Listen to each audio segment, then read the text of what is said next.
Assalamualaikum warahmatullahi taala wabarakatuh. Bismillahirrahmanirrahim. Alhamdulillahirabbil alamin wassalatu wassalamu ala asyrafil anbiya'i wal mursalin wa ala alihi wa sahbihi ajma'in. Amma ba'd. A'udzu billahi minasyaitonir rajim. Ya ayyuhan nasu kunu mimma fil ardi halalan thayyiban wa la tattabi'u khutuwatis syaitan innahu lakum aduwwun mubin. Sadaqallahul azim. Surah Al-Baqarah ayat 168. Artinya, hai sekalian manusia, makanlah yang halal lagi baik dari apa yang terdapat di bumi, dan janganlah kamu mengikuti langkah-langkah syaitan, kerana sesungguhnya syaitan itu musuh yang nyata bagimu. Yang berbahagia Ustaz, yang dihormati pelajar-pelajar sekalian. Okey, baik. Tajuk kami pembentangan pada hari ini ialah konsep halalan thayyiban dan hukum haiwan al-jalalah.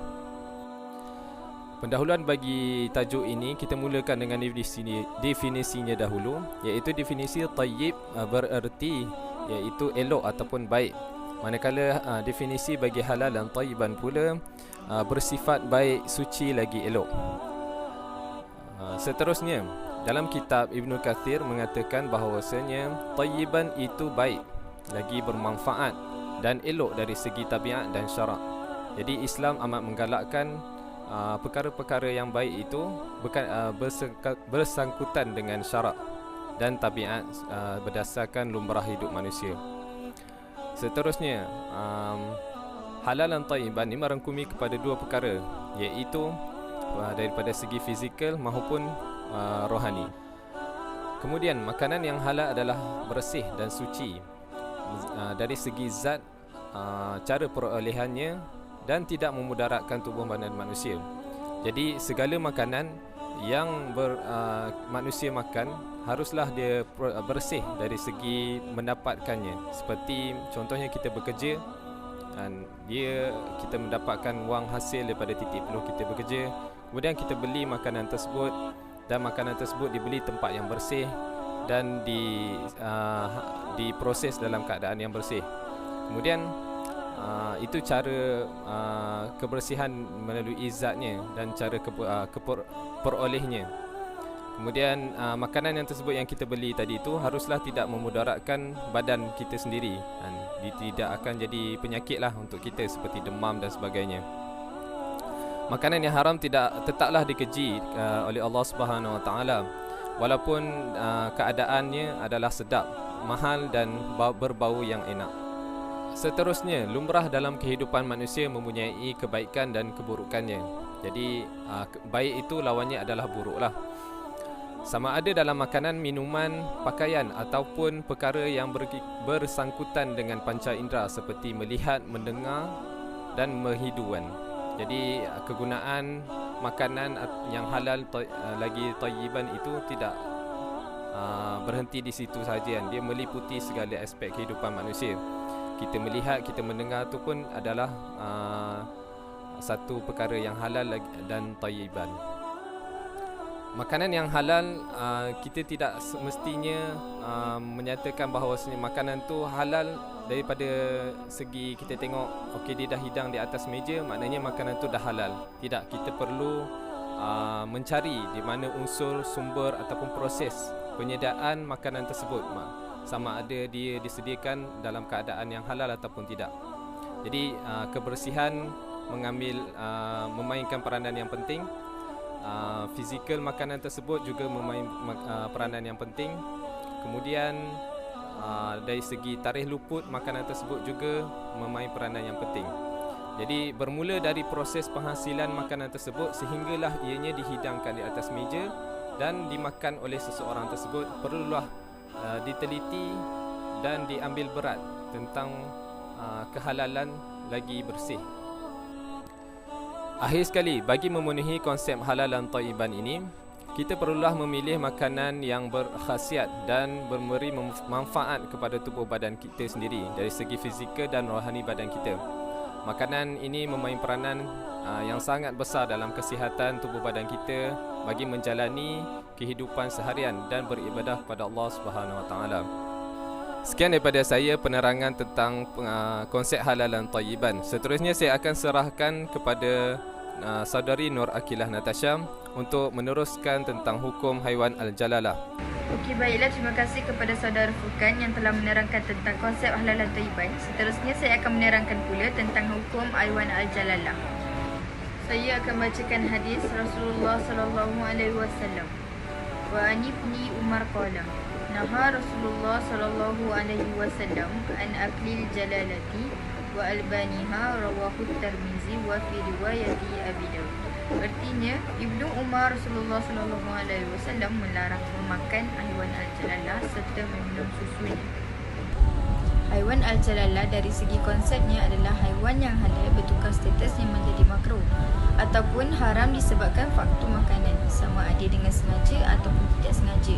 Diberi makan dari segi istilah bahasa, zalah ini berasal dari kata jamak jalah, iaitu bermaksud najis atau tahi. Menurut para ulama Hanafiyah radhiyallahu anhu, seperti gambaran di slide, contoh haiwan al-jalalah iaitu ikan keli. Al-jalalah adalah merupakan binatang yang hanya menjadikan najis sebagai makanan asasinya tanpa memakan makanan yang lain. Seperti gambar di slide, ialah unta yang memakan najisnya sendiri.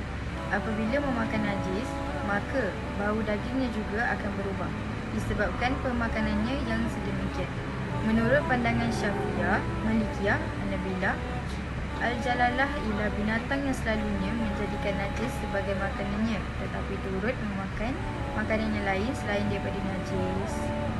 Selain itu, menurut pandangan Syafi'iyah, Hanafiyah, Hanabilah dan Malikiyah, merujuk kepada proses pekuarantinan, haiwan al-jalalah seperti ayam, lembu, unta dan kambing yang diberi makan makanan najis dan kotoran, haiwan ini dikuarantinkan bagi tujuan menghilangkan sifat najis yang terdapat padanya dengan diberi makanan yang suci ataupun bersih. Tempoh masa yang diambil untuk kuarantin tidak ditentukan, ia bergantung kepada kebiasaan sahaja. Seperti 40 hari untuk unta, 30 hari untuk lembu, 7 hari untuk kambing, 3 hari untuk ayam. Sekiranya tempoh masa ini tidak mencukupi untuk menghilangkan kesan najis, maka hendaklah panjangkan tempoh masa tersebut. Selain itu, ternakan haiwan boleh dikiaskan dengan haiwan al-jalalah adalah seperti peternakan ikan patin dan ikan keli yang dibesarkan dan diberi makan kotoran serta najis. Selain itu, lembu kobe juga diberi minum wine sejak kecil dan seumpamanya. Seterusnya saya serahkan kepada saudara Syahlan yang akan menerangkan lebih lanjut tentang hukum haiwan al-jalalah. Terima kasih. Terima kasih kepada saudari Nur Akilah Natasha atas penerangan itu tadi. Sekarang saya akan sambung kepada penerangan seterusnya tentang haiwan al-jalalah. Okey, lembu wagyu atau Kobe beef salah satu daripada haiwan al-jalalah. Haiwan ini atau lebih dikenali dengan lembu wagyu diberi minum wine berstatus haram oleh penternak-penternaknya bagi bertujuan daging lembu wagyu tersebut lebih empuk dan berkualiti. Okey. Peternak-peternak lembu wagyu ini juga tidak memberi minum wine kepada lembu-lembu wagyu tersebut secara kerap ataupun maksudnya setiap harilah. Lembu wagyu ini diberi minum wine secara berkala sahaja sejak lembu wagyu tersebut kecil sehinggalah dewasa. Okey, seterusnya selain isu haiwan, para pengkaji mendapati ada isu seumpamanya dalam sektor pertanian. Contohnya, tumbuhan ini dibaja dan disiram dengan najis. Tumbuhan tersebut seperti Spirulina plantensis. Spirulina ni sejenis tumbuhan yang pada permukaan air. Spirulina adalah serbuk semula jadi alga yang kaya dengan protein dan sumber antioksidan. Seperti dalam gambar, itulah spirulina yang membiak di atas permukaan air dan gambar sebelahnya adalah spirulina yang sudah disiap diproses. Jadi, hikmah yang kita dapat rangkum daripada konsep halal dan thayyiban dan hukum haiwan al-jalalah ialah kita dapat tahu bahawa setiap haiwan yang diberikan makanan yang bercampur dengan najis perlu dikuarantinkan terlebih dahulu sebelum disembelih dan dimakan. Semoga para penternak sedar akan tanggungjawab mereka terhadap pembeli hasil ternakan mereka. Para pengguna atau pembeli pula perlu berhati-hati menjaga pemakanan seisi keluarga untuk memastikan setiap yang dimakan adalah halal, bersih dan suci. Seterusnya, perkara ini juga amatlah perlu diambil berat kerana ia mampu mempengaruhi hal-hal berkaitan dengan jasmaniah dan kerohanian seseorang, terutamanya berkaitan dengan pembentukan akhlak dan perkara ibadat kepada Allah Subhanahu wa taala. Okey, saya akan serahkan pembentangan ini kepada saudara Luqman. Persilakan. Terima kasih kepada saudara Sahdan. Seterusnya, saya Luqmanul Hakim daripada kelas IP1G akan membuat rumusan daripada perbincangan rakan-rakan saya berkenaan konsep halalan thayyiban dan hukum haiwan al-jalalah. Konklusinya, kami berpandangan bahawa haiwan al-jalalah tidak digalakkan untuk dimakan oleh manusia kerana ia boleh menyebabkan kita terkena penyakit berjangkit. Sehubungan dengan itu, umat Islam diingatkan untuk memelihara 5 perkara, iaitu menjaga akal, nyawa, harta, keturunan dan agama. Mengambil hukum di negara kita iaitu Malaysia yang merupakan negara majoriti Muslim yang amat mementingkan kesucian makanan.